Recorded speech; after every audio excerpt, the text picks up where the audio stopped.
Hola, gente de YouTube. ¿Cómo están? Bien. Excelente. Bueno, aquí les traigo un nuevo fanfic, o quizá no, tal vez ya lo escucharon en otra parte, o tal vez no.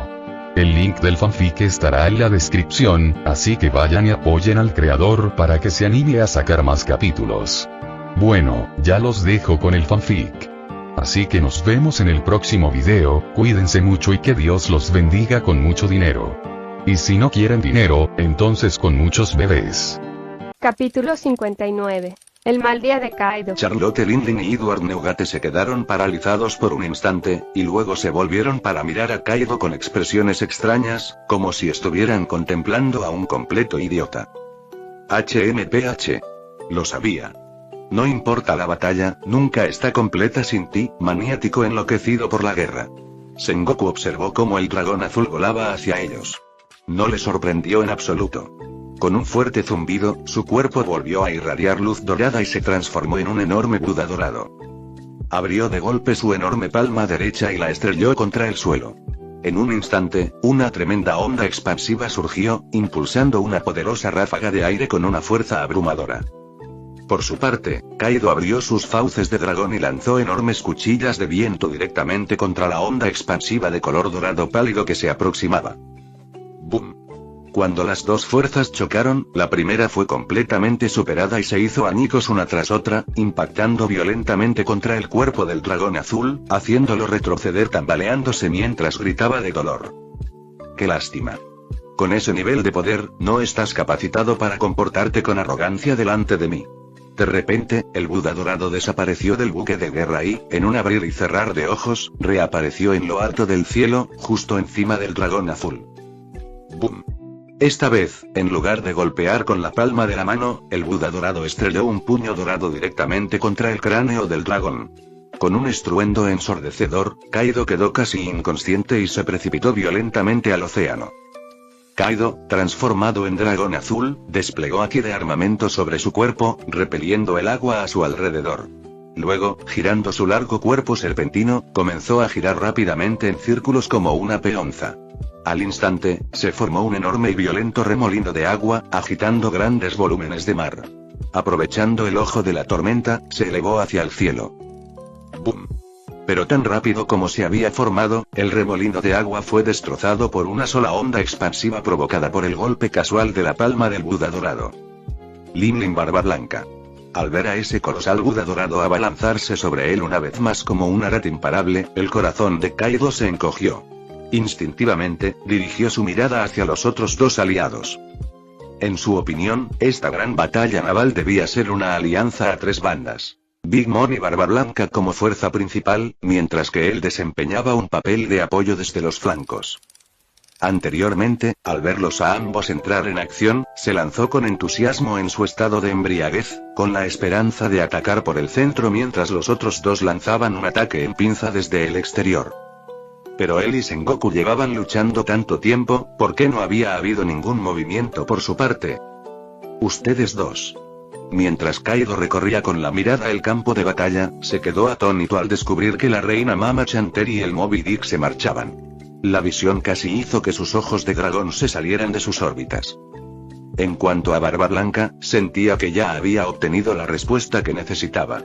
No había razón para arriesgarse a una guerra sangrienta con la marina. Además, Garp y Sengoku estaban presentes. Si no hubieran estado al frente del ataque, tal vez habría valido la pena arriesgarse a robar esos dos barcos del tesoro.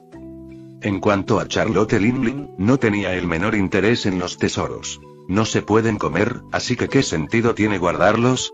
Pensó. Había venido aquí simplemente para desahogar su ira. Así pues, en el momento en que se dio cuenta de que los piratas de Barba Blanca se estaban retirando, decidió inmediatamente dar la vuelta y navegar de regreso por donde había venido. Mamá, con nosotros y los piratas de Barba Blanca retirándonos, Kaido no tiene escapatoria, dijo su hijo mayor, Próspero, con una sonrisa burlona, sacando la lengua juguetonamente. Charlotte Lindley no podía estar más feliz. Estalló en carcajadas. Mamá. No es la primera vez que lo capturan. Encontrará la manera de escapar, tarde o temprano, pero mamá, por lo que entiendo, todos sus arrestos anteriores ocurrieron antes de que despertara su fruta del diablo. Katakuri contemplaba solemnemente el lejano campo de batalla, con voz profunda y firme. Y en aquel entonces, los marines ni siquiera lo enviaron a Impel Down. Simplemente lo retuvieron en una base aquí en el Nuevo Mundo. Kaido solía escapar durante el traslado, rompiendo la nave prisión a mitad de camino. Pero esta vez IHM... Big Mom hizo una pausa al oír esto, sumida de repente en sus pensamientos. No era de las que se preocupaban demasiado, pero sí le importaba un poco ese hermano pequeño tan insolente. Bien, y si atrapan a Smokoso esta vez, Sengoku y Garp lo escoltarán al mando de una flota de 10 naves de guerra. Prácticamente no hay posibilidad de escape durante el transporte. Así que lo llevarán hasta Med y Geo, y si no, espera, y probablemente regresarán a Marineford con la flota. Y justo al lado de Marineford está, y tras reflexionar sobre ello, el rostro de la mujer corpulenta adquirió una expresión bastante incómoda. Se dio cuenta de que esta vez podría haber perjudicado seriamente a Kaido. Ponte en contacto con Barba Blanca ahora mismo. Pregúntale si está dispuesto a unirse a mí para rescatar a Kaido. Dijo Charlotte Linlin, frotándose la barbilla ligeramente regordeta. Sí, mamá. Opera se alejó para intentar contactar con ellos. Pronto regresó y, con timidez, transmitió la respuesta del otro lado. Barba Blanca dijo que no tiene mucha confianza con Kaido. Si queremos rescatarlo, tendremos que hacerlo nosotros mismos, ¿no está tan cerca? La expresión de Charlotte Linlin se contrajo de frustración, y una tormenta se avecinaba en sus ojos. ¿Qué clase de tontería era esa? Se conocían desde hacía décadas. ¿Cómo podía decir que no eran cercanos? ¿Y ahora qué, mamá? Si volvemos ahora, tendremos que enfrentarnos a Sengoku y Garp juntos, y también a esos dos candidatos a almirante. Pero observó con cautela la expresión sombría de Big Mom mientras pronunciaba la advertencia. No quería arriesgar su vida por Kaido, pero también temía que Mom actuara impulsivamente. Por suerte, Charlotte Linlin no era tan ingenua. Tampoco estaba sufriendo uno de sus ataques de hambre compulsiva, así que aún conservaba la cordura. Soltó un largo suspiro. Mamá, olvídalo. Que se las arregle solo. No va a morir. En el peor de los casos, lo encerrarán unos años y encontrará la manera de escapar. No es de los que se rinden tan fácilmente. Kaido se quedó momentáneamente atónito, pero rápidamente recobró la compostura. No era momento de darle vueltas al asunto. Vio cómo la forma dorada del gran Buda de Sengoku le lanzaba sus palmas hacia él. Inmediatamente, pasó de su forma bestial completa a su forma híbrida. Aprovechando su tamaño ahora reducido y su velocidad enormemente mejorada, esquivó por poco el impacto de la onda expansiva y huyó en otra dirección sin mirar atrás. No era tonto. Con su fuerza actual, no había manera de que pudiera enfrentarse a Sengoku. Tenía que encontrar una forma de salir de este lío. Malditos sean, Linlin y Barba Blanca. Ya verán. Tarde o temprano, ajustaré cuentas con ustedes dos. ¿Qué demonios se suponía que era esto? Ellos fueron los que atacaron primero, y cuando él se unió, simplemente se fueron. Oye, Kaido. Ya que estás aquí, ¿por qué no haces un viaje con este anciano? Pero justo cuando Kaido intentaba escapar, alguien más quería que se quedara. Con una ráfaga de viento atronadora y un estruendo sónico, Garp bloqueó repentinamente su paso, sonriendo y mostrando dos hileras de dientes blancos e impolutos. Viejo cabrón. Quítate de mi camino. Kaido rugió de furia. Con los ojos inyectados en sangre, atacó sin dudarlo, lanzando su kanab hacia adelante, el arma crepitando con destellos de relámpagos violetas. ¡Bum! Un puño de un negro azabache, imbuido de haki de armamento, hizo estallar el aire a su alrededor, desatando una onda de niebla blanca y violentos relámpagos de color negro rojizo. Ese golpe monstruoso impactó contra el kanab, generando oleada tras oleada de ondas expansivas explosivas. El mar de abajo hervía como un volcán en erupción. ¡Clang! El ensordecedor choque de metales resonó por todo el campo de batalla. El arma de Kaido quedó completamente destrozada. Y aquel puño negro rojizo no se detuvo, sino que se estrelló contra el rostro de Kaido, explotando con una fuerza devastadora. Su cuello quedó grotescamente estirado por el impacto, retorcido por la fuerza del puñetazo. Una fracción de segundo después, estaba girando en el aire como una peonza, lanzado hacia atrás a gran velocidad. Crash. Atravesó de lleno un barco pirata que estaba en perfecto estado, reduciéndolo a escombros y desapareciendo bajo los restos. En ese momento, los más aterrorizados no eran solo los piratas que ya estaban en batalla, sino también aquellos que estaban a punto de unirse a ella. Todos habían dado por sentado que Sengoku y Garp serían detenidos por Barba Blanca, Big Mom y el llamado Kaido de las 100 bestias. Pero en apenas unos minutos, Barba Blanca y Lin se habían retirado, y el último, Kaido, había sido completamente derrotado ante sus propios ojos. ¿Y ahora qué? Retiro. Retroceder. Basta de peleas, no podemos ganar esto. Un capitán pirata tras otro abandonó sus sueños del One Piece, de convertirse en el rey de los piratas. Lo único que les quedaba era el deseo desesperado de volver a sus barcos y escapar del campo de batalla cuanto antes. En cuestión de segundos, los barcos piratas comenzaron a girar sus proas. Los piratas que ya habían abordado buques de la marina para el combate cuerpo a cuerpo, o bien abandonaban a sus camaradas o saltaban por la borda sin dudarlo. Ante el desastre, que cada uno se las arregle como pueda. Lo que momentos antes había sido una brutal guerra naval se había convertido de repente en un caótico y mortal juego de supervivencia. Basura como tú, no hay escapatoria. Sakazuki permanecía con el rostro sombrío, tras haber incinerado quién sabe cuántos piratas. Sus brazos, aún en forma de magma fundido, se alzaron lentamente mientras miraba con furia asesina a los barcos piratas que huían a lo lejos. Gotas de lava caían sobre la cubierta, quemándola y dejando a su paso cráteres carbonizados. El hedor a azufre impregnaba el aire a su alrededor. Capítulo 60. Las cenizas del sueño del rey pirata. Volcán meteoro. Boom. Boom. Boom. Boom. Con cada explosión atronadora, una masa incandescente de magma fundido salía disparada desde Sakazuki, cada una a una velocidad asombrosa. En poco más de 10 segundos, ya se habían disparado más de 100 proyectiles. ¿Qué es eso? Un capitán pirata, que acababa de gritar a su tripulación que acelerara el paso, se quedó paralizado. Con la boca abierta, contemplaba en silencio, atónito, la lluvia de meteoritos de magma que caían del cielo. Cada uno, del tamaño de una casa, se acercaba cada vez más. Pero mientras él permanecía paralizado, otros no. Algunos piratas con altas recompensas confiaron en su fuerza y saltaron por los aires para interceptar el magma que se aproximaba. Todos recurrieron a sus mejores habilidades en un intento desesperado por proteger sus barcos del ataque. Ir. Bloquéalo. Todos juntos, ataquemos. Piratas de decenas de barcos habían sido acorralados. Sus ojos ardían rojos, apretaban los dientes. En un frenesí de desesperación, desataron sus técnicas más poderosas, preparándose juntos contra lo que parecía una lluvia de meteoritos apocalíptica caída del cielo. ¡Zas!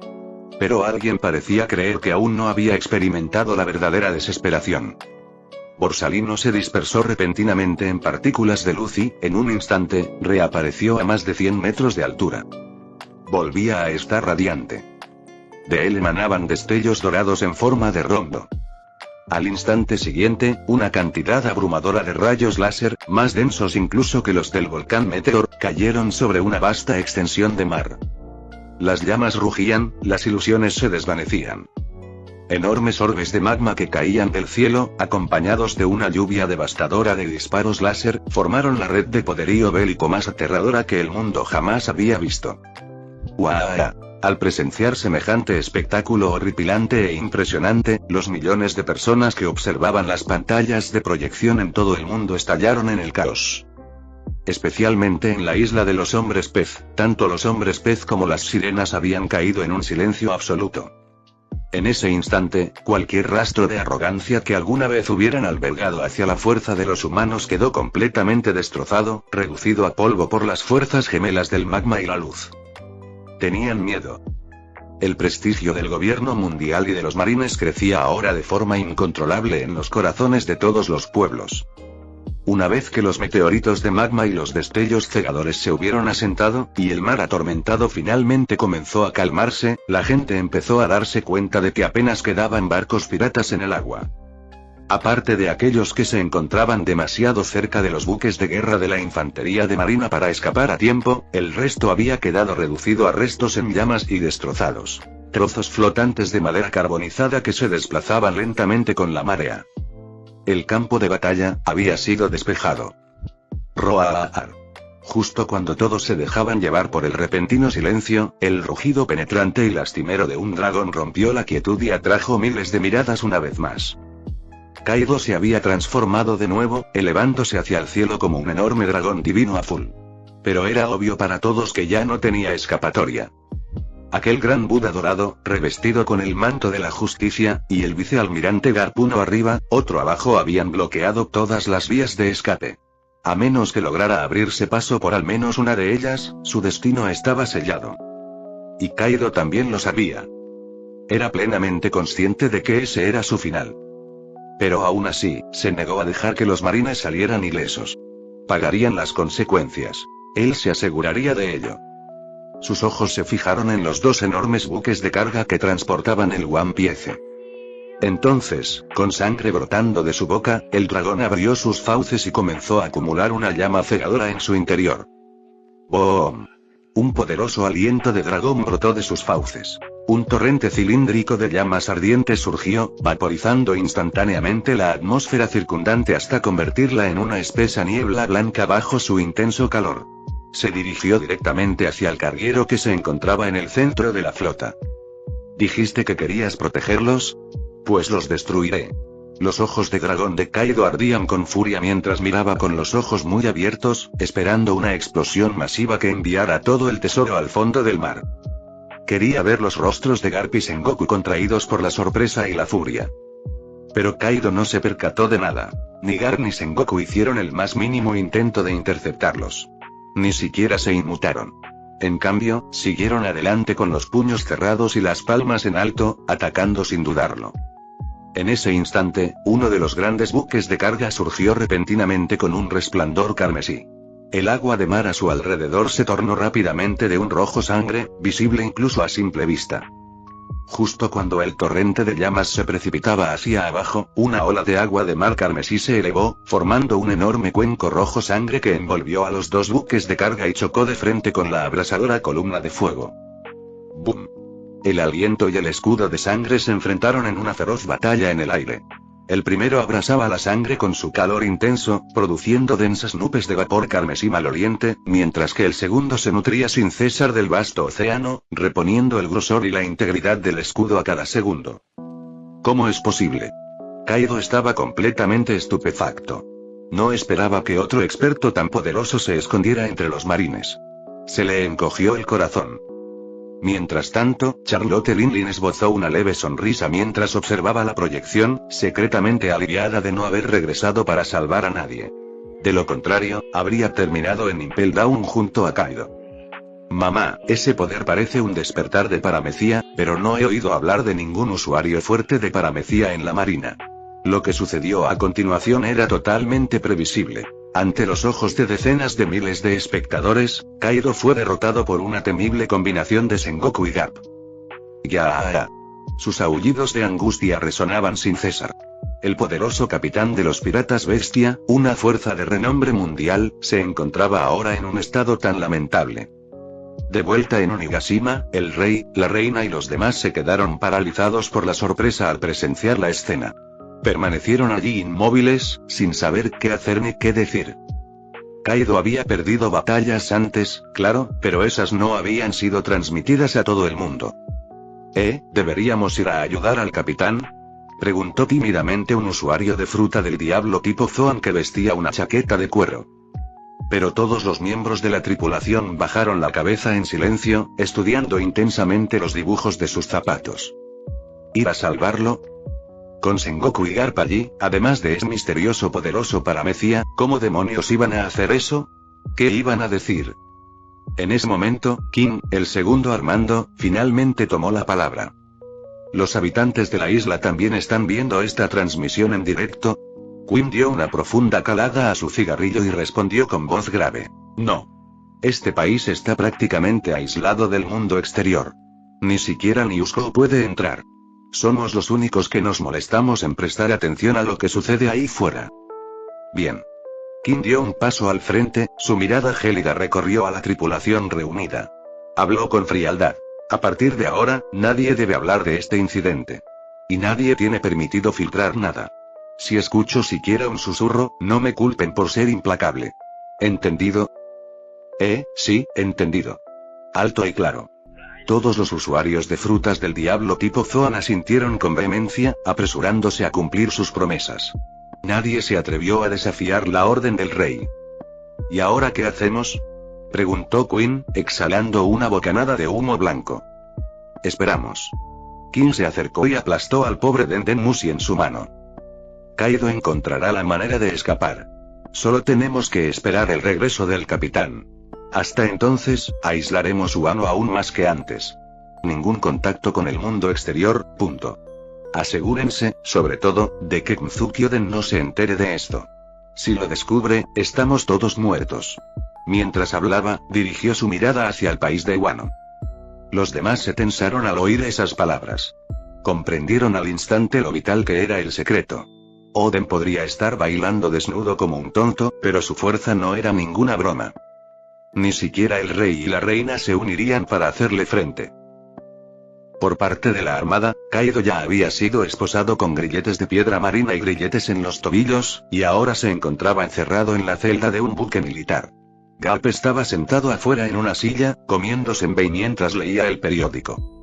Al ver esto, Kaido se rindió por completo. Para la audiencia mundial, con la conclusión de esta batalla naval decisiva, la transmisión en vivo se interrumpió temporalmente. La flota tardaría varios días en regresar a la base G1.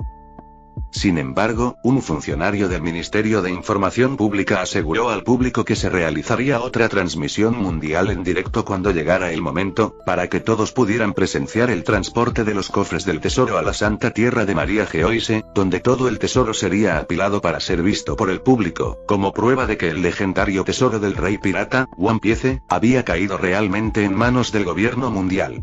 Aunque la transmisión se había interrumpido, el impacto del evento siguió extendiéndose. A medida que el público se dispersaba, los comentarios estallaron por todas partes. Desde palacios reales hasta puertos, tabernas, escuelas, plazas, incluso dentro de los estrechos camarotes de los barcos, la gente hablaba con entusiasmo sobre la marina, One Piece, Barba Blanca, Big Mom y, por supuesto, Kaido. Llegados a este punto, casi nadie cuestionaba ya la autenticidad del tesoro. ¿Acaso no viste cómo tantos piratas se habían volcado en conseguirlo? Esto dejó a los antiguos miembros de los piratas de Roger dispersos por el mundo con expresiones amargas y de impotencia, obligados a presenciar cómo el plan final de su capitán se desmoronaba ante sus ojos.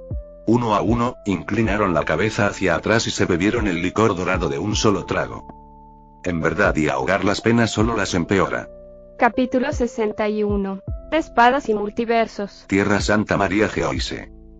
Miauk, empuñando la espada negra Yorm, y Gion, blandiendo con Pira, se encontraban en extremos opuestos del campo en el castillo de Pangea, mirándose desde la distancia. Este combate de entrenamiento había sido propuesto por la propia Gion, y había asustado tanto a Stussy que palideció. Inmediatamente se alejó de Gion varios metros. Aunque los dos se habían llevado bastante bien en los últimos días, eso no significaba que fueran amigos íntimos. Stussy no tenía intención de verse envuelto en algo que pudiera ofender a los dragones celestiales. Por suerte, a San Nerona no pareció molestarle el desafío de Gion. De hecho, ni siquiera le pidió la opinión a Miauk antes de aceptar en su nombre. Miauk miró a Gion y dijo: «¿Así que eres una espadachina entrenada por el cuartel general de la Marina?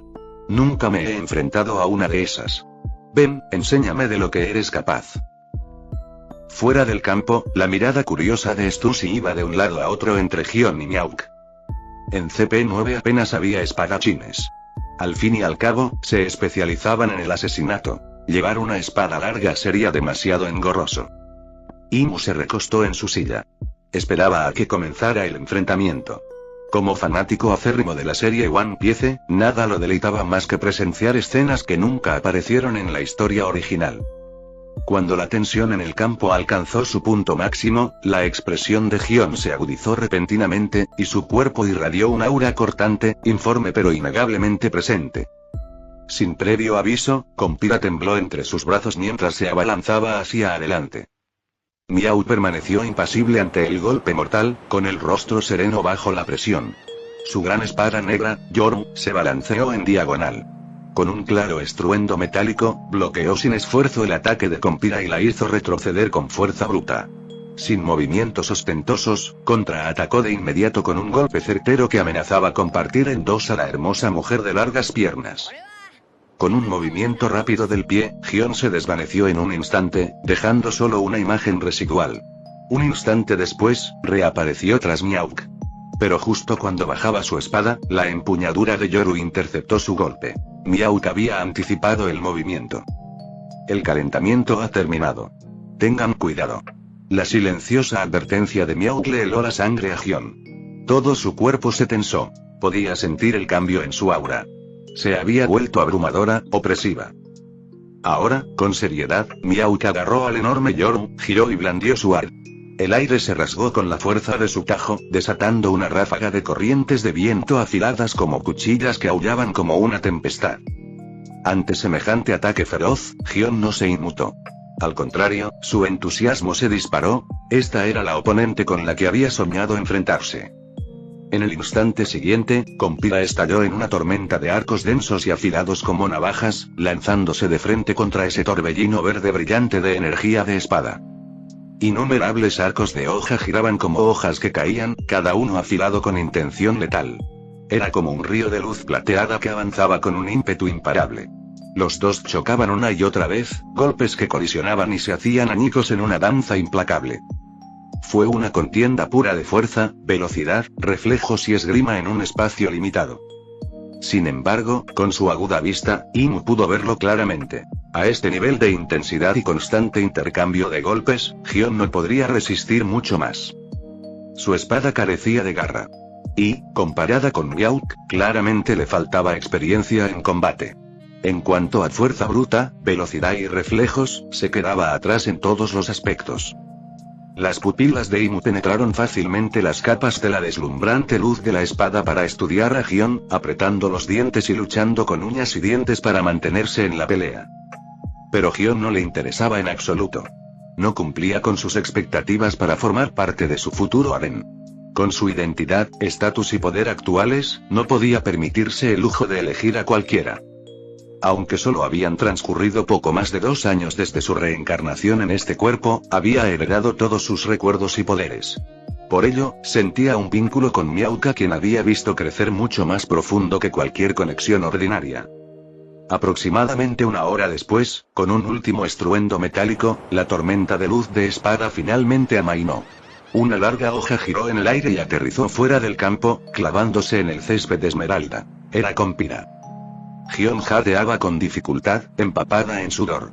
Su cabello despeinado se le pegaba a la cara mientras permanecía medio arrodillada, mirando a Miauk con una expresión de profunda reticencia. Tu espada es demasiado rígida. Le falta flexibilidad. No tienes la potencia necesaria. Cada movimiento se siente rígido.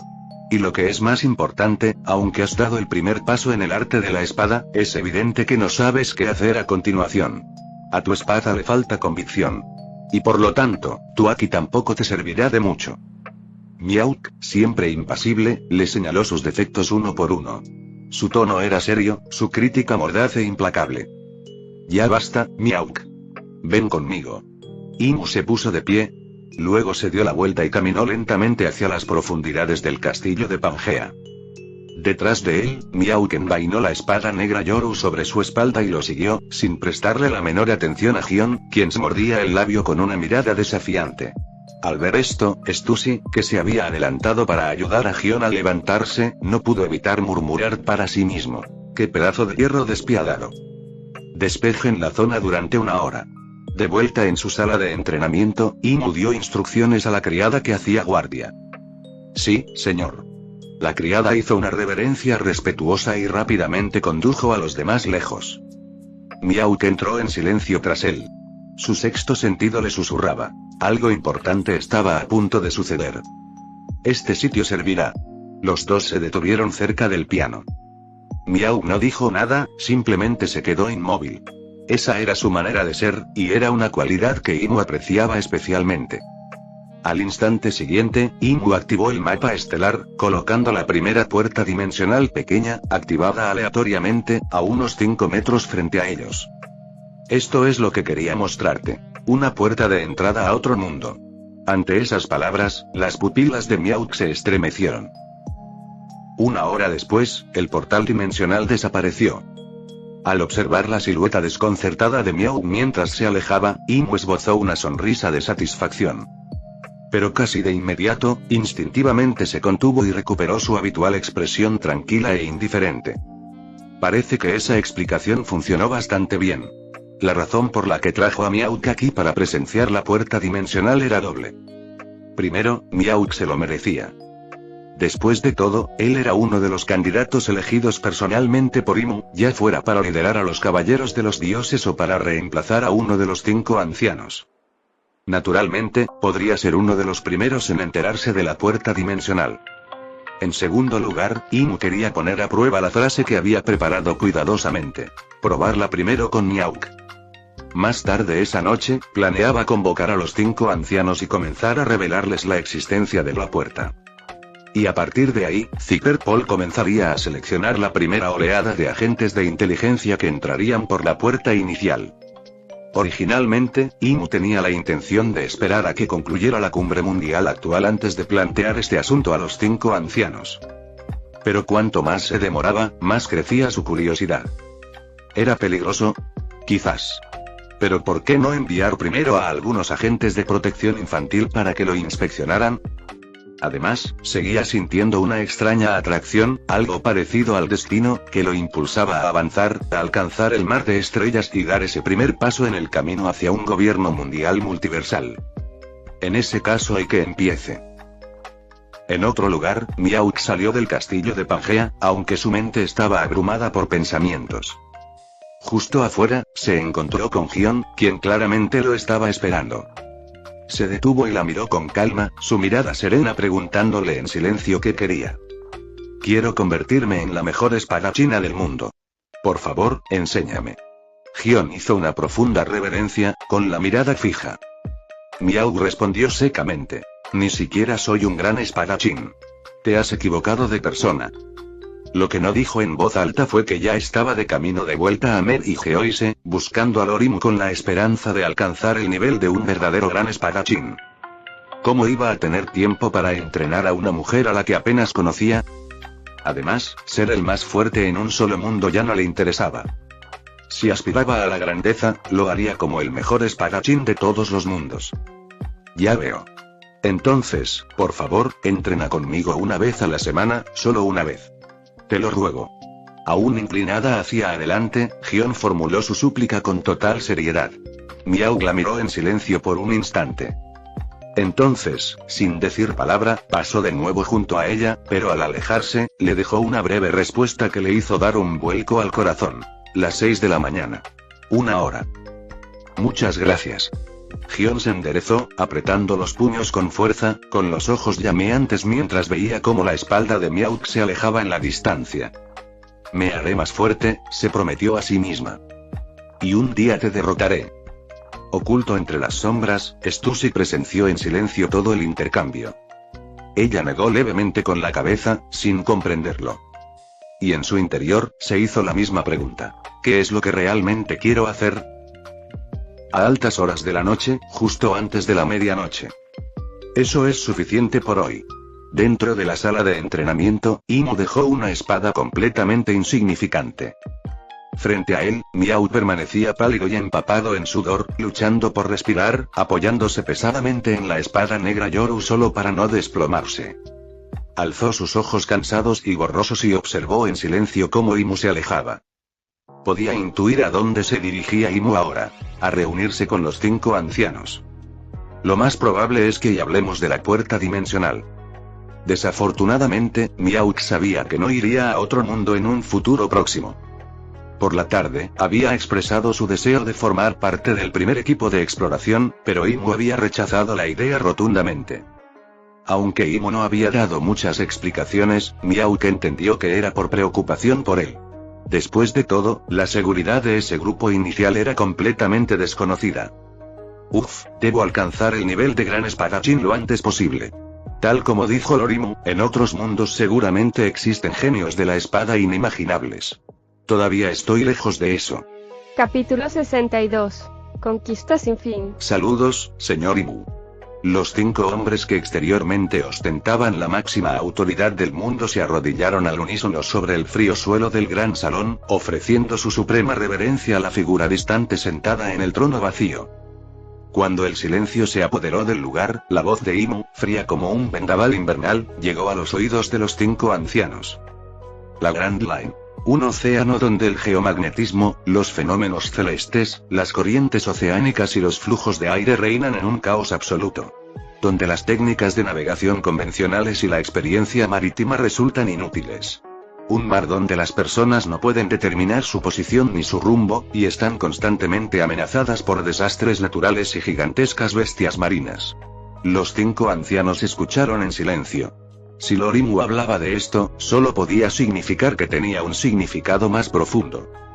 Si algo tan pequeño como el Grand Line es así, entonces imagínense el cosmos. Un mar de estrellas incontable, inmenso e incalculable. Debe ser aún más caótico, más peligroso. Eso fue lo que comencé a contemplar hace 700 años. Ante esto, los 5 ancianos intercambiaron miradas de reojo sin levantar la cabeza. Aún no habían comprendido el verdadero significado de las palabras del señor Imu. Un día, me fijé en el log pose.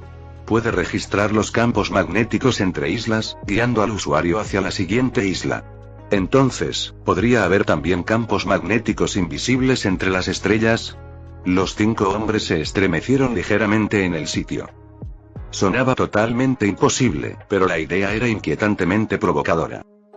Las palabras de Imu resonaron profundamente en sus mentes. Después de eso, pasé 400 años sintonizándome con los campos magnéticos dentro y alrededor de este planeta, y luego 300 años más percibiendo los campos de las estrellas en todo el universo, buscando firmas magnéticas similares. Para cuando oyeron esto, los 5 ancianos ya no pudieron contener su asombro. Alzaron la cabeza involuntariamente, con los ojos muy abiertos por la incredulidad al contemplar aquella figura. Divina, o quizás algo mucho más aterrador. Sin embargo, Imu no dio muestras de percatarse de su asombro. Continuó hablando con calma y sin prisa. Hace 2 años, finalmente localicé una estrella cuya firma magnética coincidía con la de este planeta. Utilizando esa resonancia, conecté una ruta magnética y creé un agujero de gusano interestelar capaz de realizar viajes instantáneos. Lo llamé, la puerta dimensional. Cuando su voz se apagó, los 5 ancianos permanecieron inmóviles, arrodillados en silencio en el suelo. No por reticencia, sino porque aún les costaba asimilar la enorme magnitud de lo que acababan de escuchar. Imu no los presionó. En cambio, les concedió un momento de silencio. Durante un rato, el vasto y sombrío salón vacío volvió al silencio. No fue hasta que el hombre sentado en el centro, Saint Togman Wakuri, habló con vacilación. Mi señor, esta puerta dimensional, no se observó ningún movimiento de Imu en el trono dorado carmesí. Sin embargo, a unos 15 metros de los 5 ancianos, justo antes de los altos escalones cubiertos con una lujosa alfombra roja, un tenue resplandor azulado de las estrellas comenzó a centellear. Se expandió rápidamente ante sus propios ojos, convirtiéndose en un cúmulo galáctico que giraba lentamente. Luego, ese cúmulo estelar creció aún más, formando una puerta rectangular de 3 metros de alto y 2 metros de ancho. Los destellos de luz estelar que adornaban su superficie pronto se desvanecieron por sí solos, revelando una imagen: montañas verdes, cielos azules y aguas cristalinas. Parecía casi una proyección de un Denden Mushi. Una imagen ilusoria, pero a la vez vívida y real. Cetosia, entonces, lo que estás diciendo es y que esta puerta, lo que vemos más allá, es y otro mundo. Sanetambaro Nube Nusjuro temblaba visiblemente mientras hablaba, sonrojado por la emoción. Estaba claramente abrumado. Sí. Esa sola palabra, etérea sí, hizo que los 5 hombres que estaban debajo apretaran la mandíbula con fuerza. Porque no se atrevieron a alzar la voz ni a dejar que sus emociones estallaran delante del señor Imu. Eso sería demasiado presuntuoso. Así que tuvieron que soportarlo. De vuelta en sus aposentos privados en el castillo de Pangaea, Imu exhaló un largo suspiro y se dejó caer en el sofá, relajando todo su cuerpo. Tomó un trago de una botella de vino tinto de primera calidad. A decir verdad, desde que reveló la existencia del portal dimensional a los 5 ancianos, sintió como si se le hubiera quitado un gran peso de encima. La constante agitación interna y la frustración sobre si debía revelarlo o no habían desaparecido por fin. Ahora ya no dependía de él. La forma de explorar y desarrollar ese otro mundo quedaría en manos de los mejores talentos de todos los sectores, que se irían involucrando gradualmente. Después de todo, el control del portal dimensional seguía en sus manos. Pero con esto, murmuró Imu, con los pensamientos contradictorios, yo, el gobierno mundial y toda la civilización de las estrellas de mar, estamos a punto de embarcarnos en un largo e interminable viaje para conquistar los innumerables mundos. Un viaje sin meta final. Solo la destrucción podría marcar su fin. Si este camino durará 100 años, 1000 o apenas uno, nadie lo sabe. De hecho, en una ocasión consideró sellar la puerta dimensional para siempre, centrándose únicamente en poner orden en el caos del mundo de One Piece y viviendo su vida como el maestro de marionetas definitivo entre bastidores. Pero, ¿en qué se diferenciaba eso de una política de aislamiento total? ¿Y si, un día, un ser poderoso de más allá de las estrellas descendiera sobre ellos? En tan solo 24 años, unos piratas espaciales llegarían a la luna que colgaba sobre sus cabezas. Aunque ahora no parezcan tan poderosos y en lugar de esperar a que el enemigo llame a la puerta, sería mejor tomar la iniciativa. Aprovechar la conveniencia del portal para fortalecer sus propias fuerzas y expandir la influencia del gobierno mundial. Ataca primero. Dentro de la sala de la autoridad, los 5 ancianos que habían regresado estaban sumidos en un silencio absoluto. Todos asimilaban lo que acababan de ver, lo que acababan de oír y lo que les esperaba. Habla tú primero, dijo Saint Manwakuri, quien, como de costumbre, presidía la reunión. Según las órdenes del Orimu, el primero en entrar por la puerta dimensional serás tú, Zipperpol. San Pastor Júpiter respondió con voz grave. Nuestra misión es explorar el ecosistema, el medio ambiente y el clima del otro planeta. Si existe una civilización, tendremos que investigar su sistema político, su población, sus capacidades, su tecnología y su poderío militar. Para ser sincero, si bien la misión es compleja, contamos con suficiente personal de inteligencia. La clave es evitar llamar demasiado la atención. Por lo tanto, para este primer contingente, debemos controlar estrictamente el número de agentes. Mi idea inicial es que sean menos de 10. En cuanto a quiénes exactamente, necesitaré algo de tiempo para seleccionar a las personas adecuadas. Muy bien. En cuanto su parte esté lista, envíenla de inmediato. Debemos hacernos una idea general de la situación en ese mundo.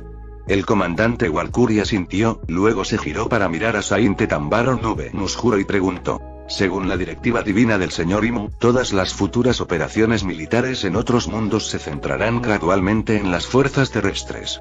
Eso significa que debemos mejorar la eficacia de combate de nuestro ejército cuanto antes. ¿Qué opinas al respecto? Tambaron respondió con calma. ¿Qué más hay que decir?